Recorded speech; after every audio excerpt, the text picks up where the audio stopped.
Assalamualaikum warahmatullahi wabarakatuh. Semoga kita semua dalam keadaan sehat dan bugar. Kali ini saya ingin berbagi tentang cara membaca jangka sorong, sigmat ataupun Vernier Caliper.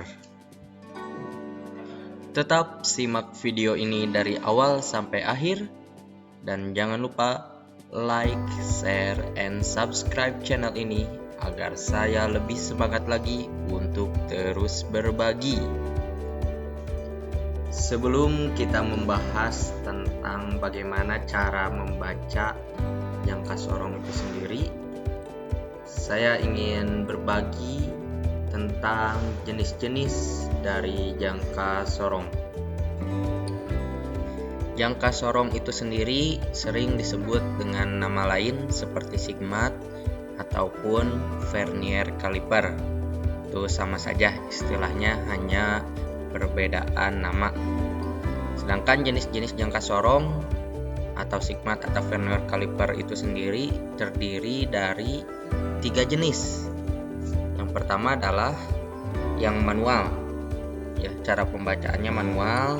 Kita membaca garis-garis yang ada, nanti kita akan mempelajari cara membaca jangka sorong yang manual pada video kali ini. Lalu selanjutnya ada jangka sorong yang berbentuk analog, ya, bentuknya seperti ini. Dan yang terakhir itu berbentuk digital, jadi bentuknya seperti ini. Ketika kita mengukur, tinggal langsung membaca hasilnya. Baik, selanjutnya saya ingin menjelaskan tentang bagian-bagian dan fungsi dari jangka sorong itu sendiri. Yang pertama adalah outside jaws, ya, atau rahang yang berfungsi untuk mengukur diameter luar, mengukur lebar ataupun mengukur panjang, ya. Kita sering menyebut ini juga sebagai rahang, ya. Ada rahang tetap dan rahang geser seperti ini, ya. Selanjutnya adalah yang di atas. Ini inside jaws, ya, atau rahang yang berfungsi untuk mengukur diameter dalam, mengukur alur ataupun mengukur celah pada benda kerja, ya. Sama juga seperti yang di bawah, ini ada rahang geser dan juga ada rahang tetap. Lalu selanjutnya yang di atas angka-angka ini adalah skala nonius untuk satuan inci, ya. Yang di bawahnya ini adalah skala utama untuk satuan inci. Selanjutnya yang di bawahnya ini adalah skala utama untuk satuan milimeter. Dan yang berada di rahang geser ini ada skala nonius untuk satuan milimeter. Ini adalah lock screw atau baut pengunci yang berfungsi untuk mengunci hasil dari pengukuran. Selanjutnya ini adalah impeller. Selanjutnya yang terakhir ini adalah depth rod, ya, atau misalnya banyak juga yang menyebut ini adalah ekor yang berfungsi untuk mengukur kedalaman suatu benda kerja ataupun ketinggian suatu benda kerja.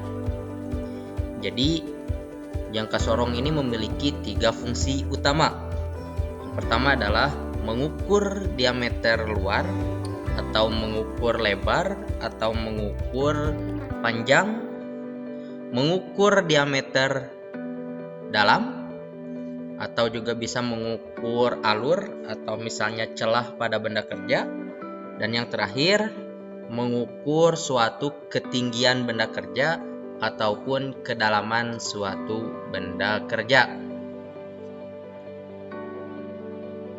Sekarang kita akan mempelajari tentang bagaimana cara membaca jangka sorong itu sendiri. Yang saya tampilkan di dalam layar ini adalah simulator jangka sorong yang saya download langsung dari Stefanely. Ya. Lanjut ke pembahasan. Jangka sorong yang saya gunakan pada kali ini adalah jangka sorong yang manual. Artinya kita perlu mempelajari garis-garis yang ada pada jangka sorong ini. Ya. Garis yang ada atau skala yang ada pada jangka sorong ini ada dua. Yang pertama ini adalah skala utama. Kedua ini adalah skala nonius. Kita akan mempelajari skala utama terlebih dahulu. Supaya lebih mudah saya akan geser seperti ini. Maka kita fokus ke area sini dulu saja. Ya. Ini adalah skala utama. Skala utama memiliki beberapa garis. Ya. Di setiap garisnya itu artinya dalam satu garis memiliki nilai 1 mm.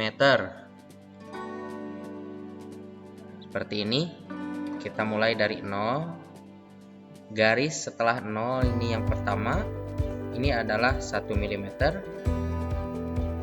2 mm, 3 mm, 4 mm, 5 mm. Setiap 5 garis itu garisnya akan lebih tinggi dibanding garis yang lainnya. Itu menandakan bahwa itu adalah kelipatan dari 5 mm, 15 mm, 25 mm. Angka yang tercantum di sini 1, 2, 3, 4, 5 itu artinya nilainya puluhan. Seperti ini 1, ini bukan 1 mm melainkan 10 mm, 20 mm, 30 mm, 40 mm. Terus selanjutnya 10 mm, 11 mm, 12, 13, 14. Seperti itu. Itu adalah nilai-nilai per garis. Coba kita berlatih terlebih dahulu tentang skala utama. Yang saya tunjuk ini berapa nilainya? Ya, 33 mm. Ya, ini 30, 31, 32, 33 ya. Oke, lanjut ke area sini. Yang ini berapa milimeter? Betul sekali, 79 mm. 71, 72, 73, 74, 75, 76, 77, 78, 79. Sekarang kalau misalnya ini berapa? Betul, 7 mm. Kita lihat saja ini 5 mm, 6, 7. Itu mengenai skala utama. Selanjutnya kita akan membahas tentang skala yang kedua, yaitu skala nonius. Skala nonius ini menunjukkan sebuah ketelitian dari jangka sorong itu sendiri. Jangka sorong yang digunakan pada kali ini itu memiliki ketelitian 0,05. Biasanya setiap jangka sorong ada tertera ketelitiannya masing-masing. Namun di simulator atau aplikasi yang saya gunakan pada kali ini itu tidak ada atau tidak tertera ketelitiannya. Bagaimana cara kita mengetahui ketelitian dari suatu jangka sorong? Maka kita tinggal lihat ada berapa garis skala noniusnya. Mari kita hitung. 1, 0 ini tidak dihitung ya. 1, 2, 3, 4, 5, 6, 7, 8, 9, 10, 11, 12, 13, 14, 15, 16, 17, 18, 19, 20. karena si skala nonius ada 20 garis dan skala nonius itu merupakan pembagi dari skala utama, 1 mili atau 1 garis dari skala utama dibagi dengan 20 garis, maka hasilnya adalah 1 dibagi 20 adalah 0,05 ya. Dengan demikian 1 garis di skala nonius artinya bernilai 0,05 mm. Kita lihat ini 0, ini berarti 0,05 mm. Selanjutnya 0,05 ditambah 0,05 maka jadi 0,1. Ini berarti 0, ditambah lagi 0,1 ditambah 0,05 jadi 0,15. 0,2,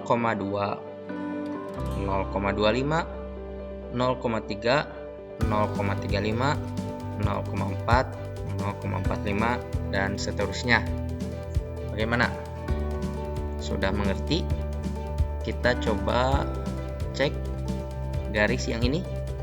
Artinya berarti 0,75. Garis yang ini 0,5. Garis yang ini 0,05. Awas, jangan sampai tertukar antara 0,05 dan 0,5 karena itu beda nilai. Pokoknya yang menjadi patokan adalah setiap satu garis itu bernilai 0,05. Ini berarti 0,2 atau 0,20 sama saja. Ini 0,25. Coba yang ini berarti 0,95. Setelah kita mempelajari arti nilai dari skala utama dan skala nonius, maka kita sekarang akan membahas bagaimana caranya membaca hasil dari pengukuran melalui jangka sorong ini. Yang pertama adalah kita harus bisa melihat angka 0 di skala nonius itu menunjukkan di skala utama nilainya berapa. Misal angka 0 ini sini berarti ini nilainya 1 mili. Jika misalnya di sini berarti 2 mili. Sebelum menyentuh garis selanjutnya, maka nilai di skala utama itu masih yang diambil adalah angka yang sebelumnya. Kita lihat misalnya ini 1. Ini misalnya seperti ini mendekati angka 2 mm misalnya. Berarti ini masih tetap nilainya 1. Ya. Jadi patokan utamanya adalah yang pertama kali dilihat adalah angka 0 ini menunjukkan skala utamanya berapa. Kita lihat kalau misalnya seperti ini berarti ini 50. Ya, kalau misalnya ke sini berarti 51. Jauh lagi berarti kalau misalnya di sini berarti 65, belum sampai ke 66 ya. Berarti ini 65. Kalau misalnya sudah lewat berarti 66. Nah, langkah selanjutnya adalah ketika misalnya angka 0 ini sudah terbaca, kita ambil seperti ini. Ini angka 0 berada di angka 40 mm. Maka hal selanjutnya yang harus kita lihat adalah dalam skala nonius dan skala utama mana garisnya yang lurus. Ya, ini tadi 4 mm kita simpan, 4 mm kita simpan, maka 4, nah kita lihat dari skala nonius mana yang lurus.